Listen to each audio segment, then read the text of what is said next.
Dubai में शहजादे शहजादियाँ तय कर रहे हैं, सो मुझे तो खुशी है। मुफ्ती किफ़ायत साहब, दुबई में क्या तय हो रहा है, फिर क्या समझ आ रही है आपको, क्या खबरें हैं आपके पास?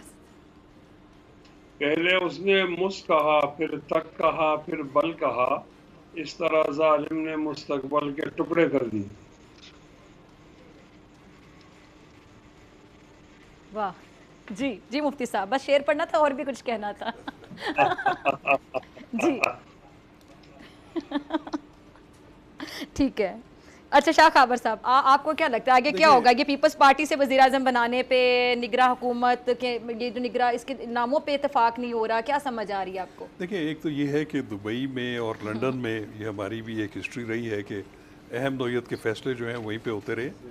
हाँ, ये हमारी लेकिन किस्मत। मैं ये कहता हूँ कि फ़ैसला ये होना चाहिए कि इस मुल्क के अवाम को जो आइन ने इख्तियार दिया है कि आप जो मुंतखब नुमाइंदे जो हैं वो अवाम की वोट से जो है इस मुल्क पे हुक्मरानी करेंगे, उसके ऊपर इत्तफाक करें तमाम पॉलिटिकल पार्टी।